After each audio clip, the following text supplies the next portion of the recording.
Quero saudar todos os irmãos presentes neste culto de louvor ao Senhor. Gostei sempre e ouço sempre com muito prazer o poema declamado pelo nosso irmão Américo, hoje do pastor Gioia Júnior. Portanto, um coração novo foi o tema. E é isso que nós procuramos. Mesmo não estando doentes, precisamos de um coração renovado. E por falar em doença, eu pergunto aos meus irmãos como é que estamos de saúde. As idas regulares aos nossos médicos, o que é que nos ensinam? O médico normalmente é o primeiro a perguntar, então, como é que vai a sua saúde? E fica tranquilizado se nós dissermos que fomos, fizemos análises e que tudo parece bem. A tensão arterial, o Doppler para vermos as batidas do nosso coração, a radiografia, as endoscopias, enfim, as análises ao sangue, ao colesterol e para os homens o PSA, para vermos exatamente como está a nossa próstata. E tudo isso faz parte de uma rotina que nos leva até ao médico. E eu pergunto agora, como está a nossa vida física? Temos feito regularmente os nossos exercícios, aqueles que podem ainda correr e saltar, mas de qualquer forma, pelo menos andar? E como é que está a nossa vida espiritual? Exercícios regulares de leitura da nossa Bíblia ou só quando vimos ao culto a trazemos e a lemos para acompanhar o convite de quem apresenta a mensagem? Como é que estamos? Qual é a periodicidade das nossas orações? Oramos quando sentimos necessidade apenas ou oramos porque sentimos necessidade e o prazer de louvar o nosso Deus? E qual é o relacionamento com os nossos irmãos? É um relacionamento fácil, um relacionamento verdadeiro? Há um real interesse pela vida de cada um? Isto é para que nós possamos refletir um pouco naquilo que é exatamente a nossa vida em diversos campos. O tema que me confiaram e pediram para falar é exatamente o seguinte: mentes renovadas e não secularização. Ou mentes renovadas e não secularizadas. Nós lemos em Romanos 12:2, quem quiser fará o favor de abrir e de ler e acompanhar exatamente a leitura deste passo bíblico. E não vos conformeis com este mundo, mas transformai-vos pela renovação do vosso entendimento, para que experimenteis qual seja a boa, agradável e perfeita vontade de Deus. Não vos conformeis com este mundo. Estar no mundo sem que o mundo esteja em nós. Renovação sem secularização. Vamos falar um bocadinho, muito rapidamente, sobre o que entendemos por secularização. Qual é o significado deste substantivo, secularização? Vem, como sabem, a palavra vem do século. E O século, como é sabido, é o espaço de tempo correspondente a um período de 100 anos. O século XXI é o século que nós estamos a atravessar. Começou em 2001 e vai terminar depois em 2100. Todos nós que aqui estamos a viver no século XXI. Mas eu pergunto, quantos nasceram já no século XXI? Quantos nasceram no século XXI? Não há aqui ninguém, porque as crianças seriam, eu não sei. Tu não nasceste no século XXI? Ah, pronto. Ainda temos aqui um. Já te esqueces, não te esqueças que o século XXI foi o século em que tu nasceste. Agora, eu pergunto, quantos nasceram no século XIX? Século XIX. Muito bem. Será? Não é tão antiga como isso, minha irmã. Pois não. Então, mas todos aqueles que nasceram no século XX, eu peço o favor de levantarem a mão. Todos os que nasceram no século XX. Graças a Deus. Aquela nossa irmã estava a olhar para trás. Mas felizmente não nasceu no século XIX. Eu sei. Mas faltam aqui alguns que nasceram, certamente, no século XX. Pelo menos eu quero fazer referência a um que está aqui e que não levantou a sua mão. E que nasceu no século XX. Alguém adivinha? É esta igreja. Esta igreja, como uma pessoa coletiva para cultuar o nome de Deus, nasceu no século XIX. 1923 vai fazer este ano 95 anos, se não erro. Portanto, também não nos esqueçamos, nós somos como um todo. Muitos daqueles que deram origem a esta igreja, não sei se está aqui alguém, não estará. Mas, de qualquer forma, nós lembramos aqueles que esforçadamente concorreram para que esta igreja persista até aos nossos dias. E que sejam muitos os anos e felizes e de realização que esta igreja possa contar.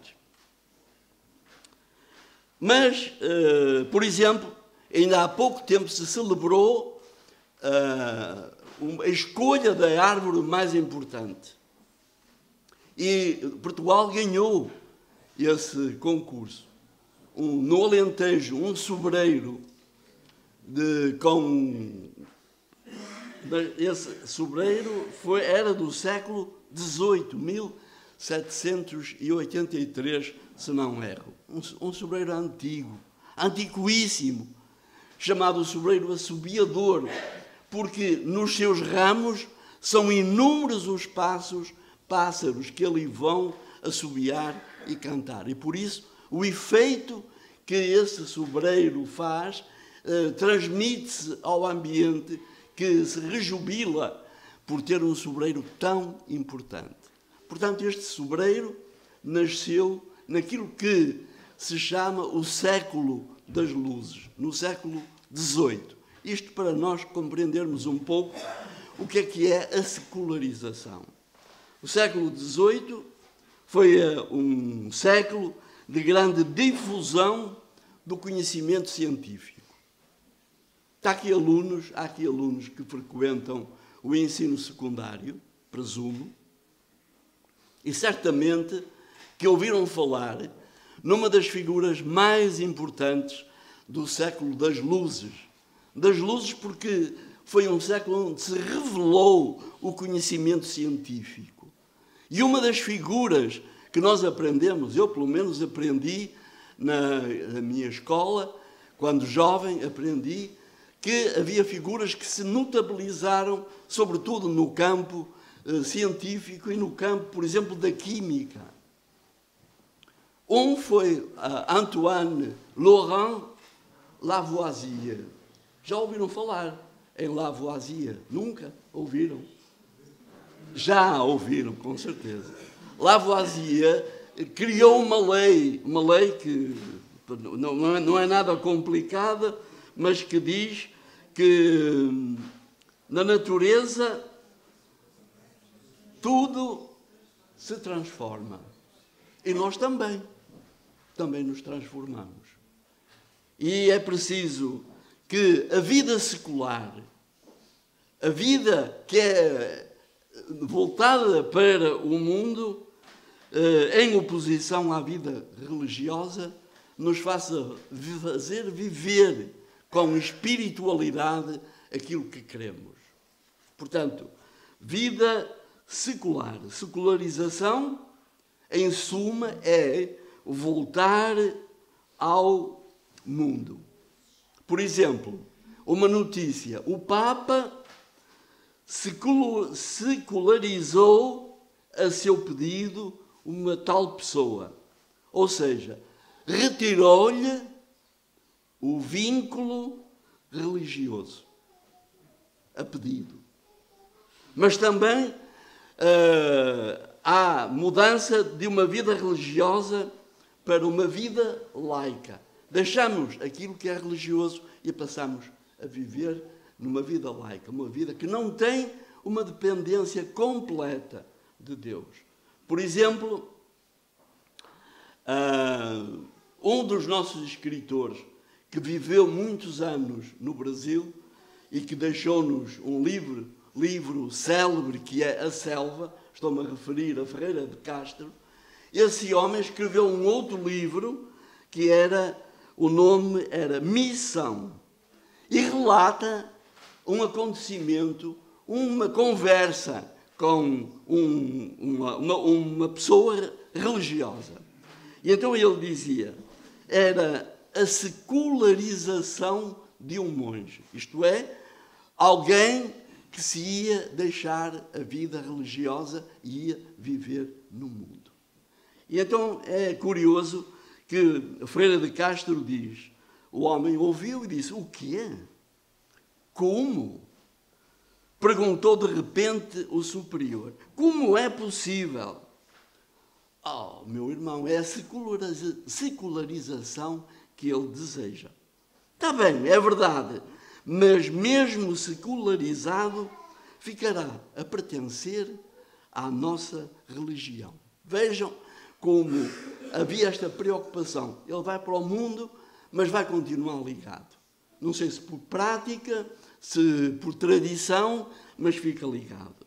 Portanto, e ainda hoje vamos às vezes a um hospital e vemos lá às vezes um anúncio a dizer, este hospital secularizou-se no início do século tal, ou seja, desvinculou-se da igreja.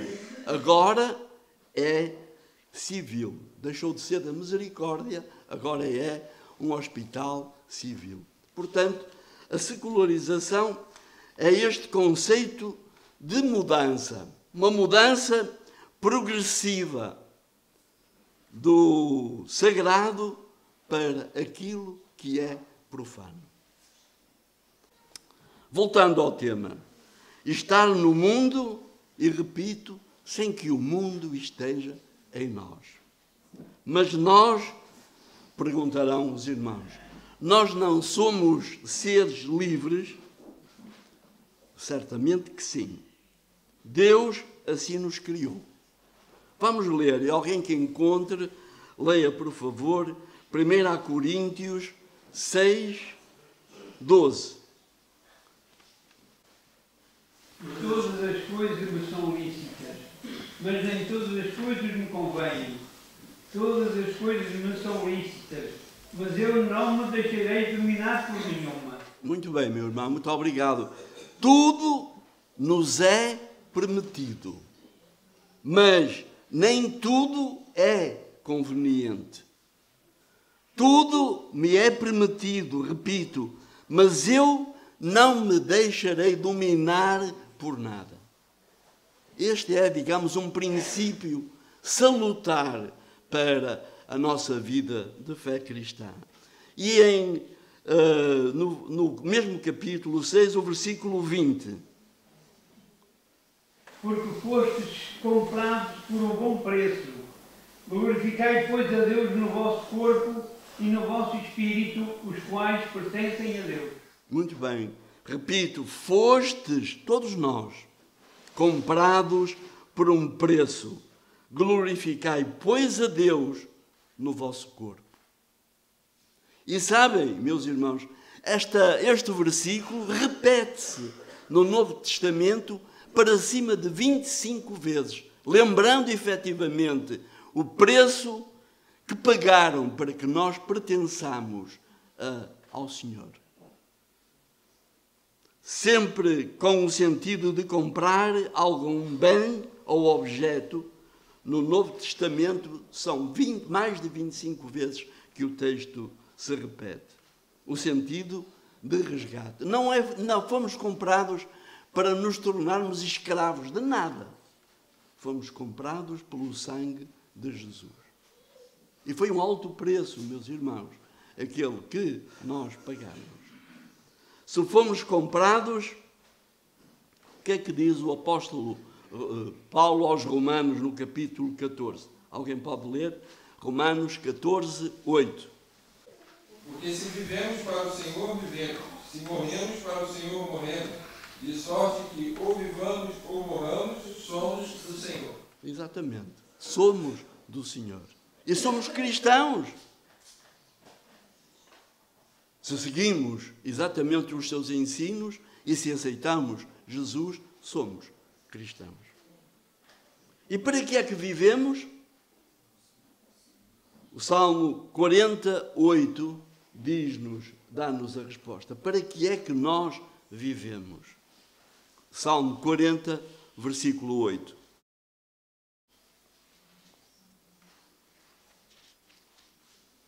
Deleito-me em fazer a tua vontade, ó Deus meu. Sim, a tua lei está dentro do meu coração. Será que todos nós experimentamos este prazer, este deleite, esta alegria de servir, cumprindo a vontade de Deus? Muitas vezes pode ser uma intenção, mas quantas vezes falhamos? Portanto, meus irmãos, que seja um prazer este de fazer a vontade do nosso Deus. Como é que nós nos definimos? Eu, há uns anos, o ano passado, fiz no café que eu frequento, meti conversa com o dono e é um homem tratável e eu nunca escondi a minha fé e às vezes no café estou a tomar umas notas com a Bíblia aberta e um dia metemos diálogo, eu e ele. E eu perguntei-lhe, olha, você é cristão? E a resposta, sim. Uma resposta enfática, sim. E depois a outra pergunta, e porquê é que é cristão? E a resposta dele, olha, eu nem sei. Empurraram-me para lá. Eu estava a frequentar uma escola de freiras, onde andei, e isso contribuiu para que seja cristão. É muito pouco, meus irmãos. Só frequentar uma escola de freiras não lhe dá o direito de se considerar como cristão. E eu prossegui nas minhas perguntas. Frequenta? Vai à igreja? E a resposta, não vale a pena lá ir. Aquilo é uma casa de comércio. Em recente funeral, só salientavam os nomes de outros mortos que pediram para rezar por eles. E os familiares do morto, esses foram ignorados. Portanto, é uma casa de comércio porque paga-se para rezar por aqueles que morreram. Mas aqueles que estavam lá em homenagem ao que ia partir eram ignorados. Isso, portanto, afetou este homem de comércio. E eu perguntei-lhe, como é que vê a pessoa de Cristo? O que é Cristo para si? E a resposta, é um homem com um certo misticismo. Oh, meus irmãos, é uma resposta muito pobre. Um homem com um certo misticismo. E tem fé? E a resposta dele, não sei. E a outra pergunta, o que é a fé? E a resposta, é algo que está acima de nós. E depois, como é que vê a religião na nossa sociedade? E a resposta, já disse que é raro ir à igreja. Eu tenho 2 filhos. Um rapaz adolescente que se diz cristão e uma rapariga jovem, a Catarina, também é cristã. Mas sabe, ambos não vão à igreja. Há dias fui com a minha filha à igreja de Santa Rita, portanto, ali para os lados de Irmesinde, fui à igreja de Santa Rita para cumprir uma promessa que ela fez. Ela queria tirar 15 valores numa cadeira para assegurar a entrada na universidade. E obteve 16 valores. E eu lá fui com ela para entregar uma vela. Que pobreza, meus irmãos. Uma vela cumpria exatamente a satisfação daquilo que ela ansiava. Muito pouco. Convenhamos que é muito pouco. E nós o que é que somos? Cristãos? Somos cristãos temerosos, com medo?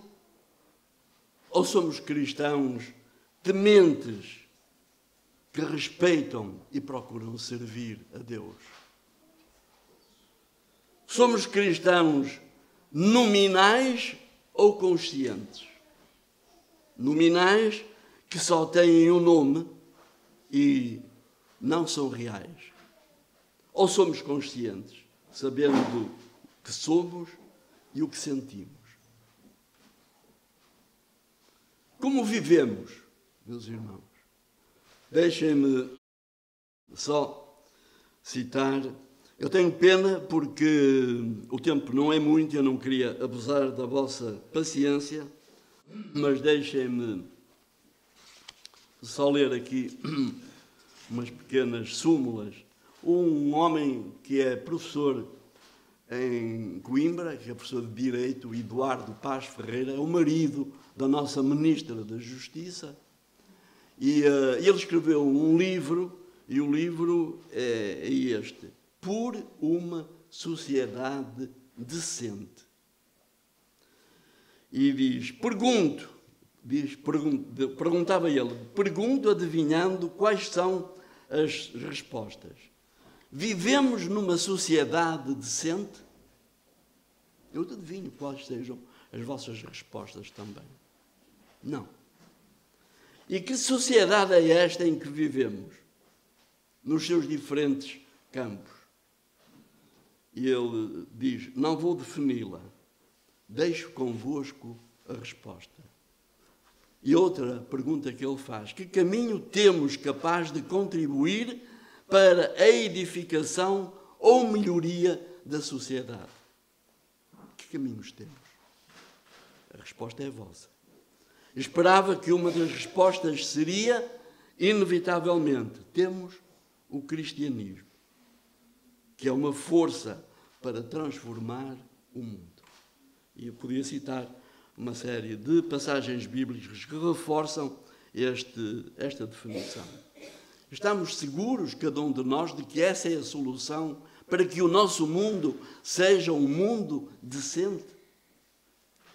Eu não duvido e espero que outros confirmem também este desejo.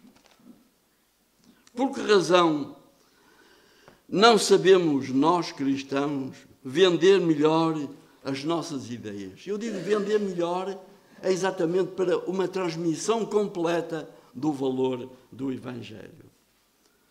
Não acreditamos no que queremos comunicar? Devemos falar mais daquilo que é positivo. Comunicar a beleza da mensagem cristã no âmbito social. Não chega a assinalar que está mal e queixarmos-nos em vez de falar do que é positivo. Qual é, afinal, a contribuição dos cristãos para uma sociedade que se deseja decente? É viver o Evangelho, viver aquilo que queremos. Essa é a solução. Nós hoje celebramos o chamado Dia de Ramos. É uma tradição no nosso país termos, pelo menos, os afilhados terem levar os seus ramos aos padrinhos, esperando depois as amêndoas, mas é uma tradição que se faz. E eu gostava que abríssemos as nossas Bíblias para lermos em João 12:12. Ouvindo uma grande multidão que viera à festa, que Jesus vinha a Jerusalém, Pode continuar o 13. tomaram ramos de palmeiras e saíram-lhe ao encontro e clamavam: Hosana, bendito o Rei de Israel, que vem em nome do Senhor. Exatamente, meus irmãos. Era este o cântico naquela altura. Bendito o Rei que vem em nome do Senhor. Cortavam as palmeiras para saudar exatamente a entrada de Jesus em Jerusalém. Jerusalém era o ponto de partida que o Senhor tinha anunciado para o anúncio do Evangelho. E ainda hoje é uma cidade que procura cultuar também o nome de Deus. Ora, não devemos querer que o mundo, o século, invada as nossas vidas. E por isso temos que encontrar uma forma de viver condigna com o Evangelho de Jesus, que não nos foi imposto, mas que voluntariamente nós aceitamos. Mas devemos aspirar, ambicionar que as nossas vidas entrem no mundo. Entrem no mundo para anunciar o testemunho da nossa fé em Deus. E no perdão, como é que estamos? Deixem-me só para terminar. Como é que está o nosso relacionamento no perdão? Eu perdoo, mas não esqueço. Isso não é próprio de um cristão. Mas ouço tantas vezes: perdoo, mas não esqueço. Se os meus irmãos visitarem a cidade de Paris e forem lá ao monumento que foi erigido aos judeus que dali partiram para os campos de concentração, entram, vão ao monumento, veem uma quantidade enorme de luzes. Cada luz representa uma pessoa que foi para os campos de concentração. Então lá está escrito: Pardonne, mais n'oublie pas. Perdoa, mas não esqueça. Não é perdão. O perdão, forçosamente, tem que nos conduzir ao esquecimento. O perdão é um presente para quem o oferece e para quem o recebe. Quando nós oferecemos o nosso perdão, é um prazer para nós e é um prazer para quem o recebe. Saibamos perdoar. Quantas divisões existem nas nossas igrejas porque o perdão não é exercido. E é uma forma de nós testemunharmos a nossa fé. É saber perdoar, como Jesus nos perdoou. Que eu saiba amar. No poema do Américo, de Gioia Júnior, era um pedido: que eu saiba amar. E ama quem perdoa. Para concluir, meus irmãos, peço que abram no livro de Colossenses, no capítulo 3. Na epístola de Paulo aos Colossenses, no capítulo 3. Paulo aos Colossenses, capítulo 3, e diz assim: portanto, se fostes ressuscitado com Cristo, buscai as coisas que são de cima, onde Cristo está sentado à destra de Deus. Pensai nas coisas que são de cima e não... E a vossa vida está oculta com Cristo em Deus.